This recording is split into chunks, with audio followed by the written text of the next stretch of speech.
all viewers want to know the answer to. Oh. If HBO decided to make a True Blood's revival, would you go back and play Jason Stackhouse?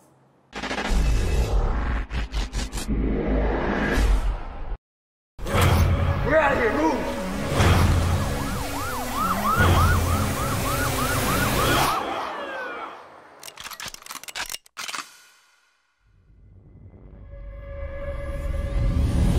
Clear! When you look into my eyes, tell me what do you see? So Ryan, about the oath, how did you prepare to leave this character? Did you go to police stations? Did you spend like a whole day with cops, you know? Well, this is very different sort of a cop show. We don't see the precinct. We don't really see these guys at what we as an audience think that a cop do. These guys are always undercover. And if they're not undercover, they're at home with their families or dealing with personal issues.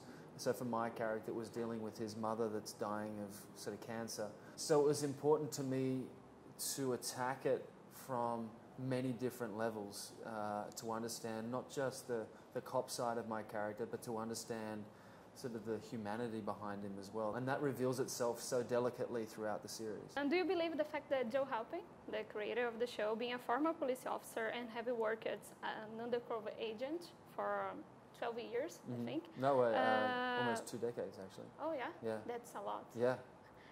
Do you think this makes the story of these corrupt cops more accurate, more real?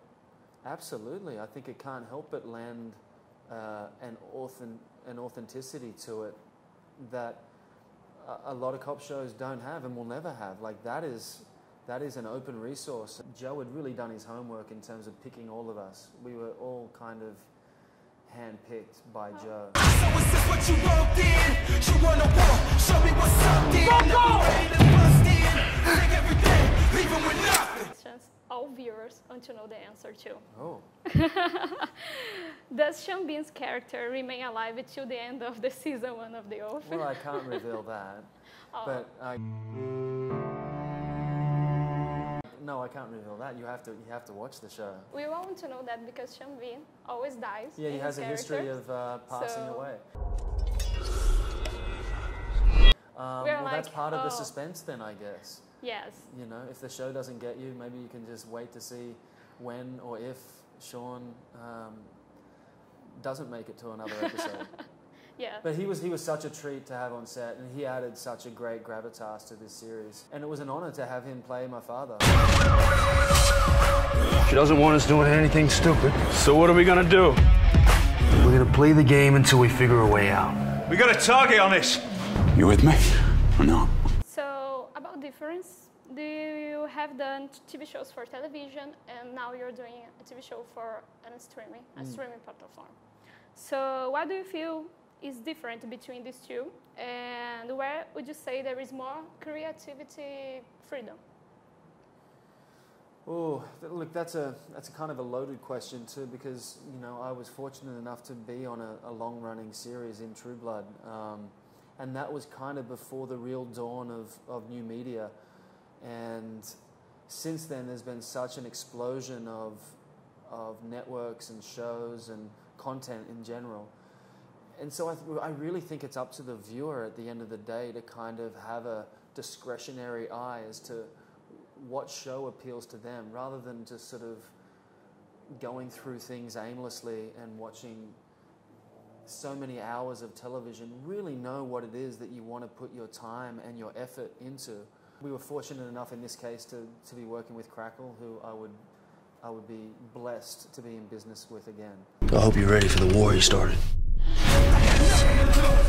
What the hell is going on? They're looking for retaliation. I'm coming after all you. And if HBO decided to make a True Blood's revival, would you go back and play Jason Stackhouse? Oh, as in True Blood, like 10 years from now. Yes.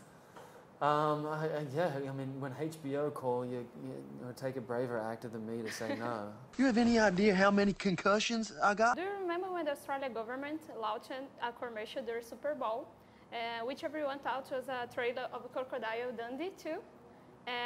but it was just a tourist commercial of the country. Oh, yeah. Would you like to see a remake of the movie, and which character would you like to play if you could act in it? Well, I'm definitely not going to be playing the lady shooting the ping pong. You know what? Sometimes it's good to let sleeping dogs lie. That was such a classic movie. I haven't seen it recently, so I'm curious as to whether it holds up. But I know it was one of those movies that really put Australia on the map. Yes. Mainly from sort of a tourist perspective, and so it was kind of smart that they used that as a tourist mechanism again this year.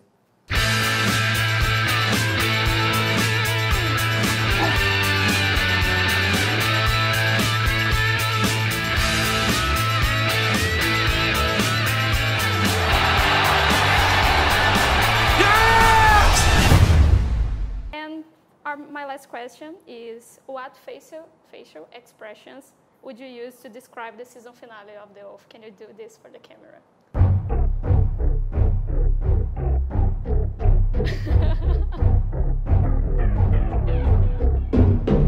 Awkward pause. Ryan, can you invite our followers, our readers, to watch The Oath, Cinepop, to watch The Oath? All right. Hey there to everyone at Cinepop. Please watch the show The Oath. We are beyond proud of the work that we have done. There's a lot of content out there, but I think that we have something really special. Get addicted and start watching it. It's going to keep you up at night. Thank you very much. Okay, thank you.